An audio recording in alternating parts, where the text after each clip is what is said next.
Meanwhile, President Bush visited MacDill Air Force Base in Florida yesterday. He signed copies of his new book, Honoring Veterans. Last night, the former commander-in-chief sat down for an interview with Sean Hannity and talked about his interactions with military families. Watch this. I'm kind of a crier, and when a mom hugs me and, talks about her son, it affected me. Yeah. On the other hand, and this is hard for many people to understand, but when you go to Walter Reed and a soldier looks at you who's lost his leg and says, I'd do it again. Or you ride mountain bikes with these troops that some of whom lost a leg who went back into combat. Or a mother whose son lost their life and said, I just want you to know my son died doing what he wanted to do. It lifts your spirit. Your reaction, Secretary? Well, I recently had a chance to visit with President Bush at his library in Dallas, and I have a great deal of respect. I think that the president, like many of us, after you spend time with the men and women that serve our country, it impacts you, and he truly feels a commitment to these men and women, and his book and his paintings and his life commitment now to those men and women is really inspiring to me.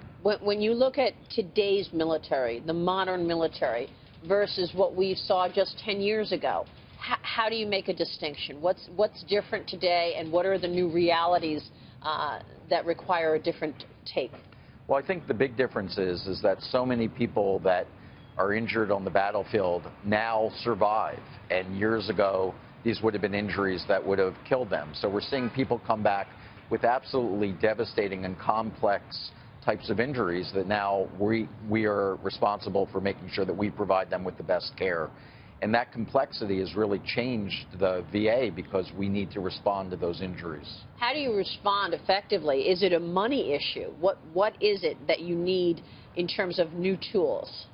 Well, I think it's in part a money issue, but that really isn't the big problem. Fortunately, this president has made the commitment to support our veterans with the resources we need.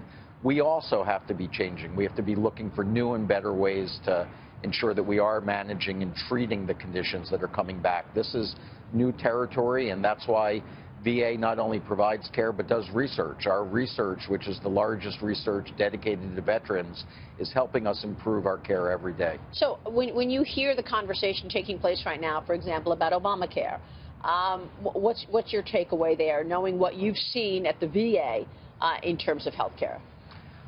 Well, I think that what we know about the VA is providing a comprehensive system of care that is providing not only physical treatment, but the psychological, social, economic treatment really is what people need to have well-being in their life. And I think this comprehensive system of care has really been impactful and important for our country's veterans. Are you looking toward anything specific that you'd like to hear from the president tonight in that regard? Well, I speak to the president. The president is absolutely committed not only to a strong country and to security, but also to making sure that we honor our commitment when we ask people to serve their country, that is the lifetime commitment that the country's prepared to follow through on. Secretary, thank you very much for joining us. Thank you very much. We appreciate your time. Secretary David Shulkin there.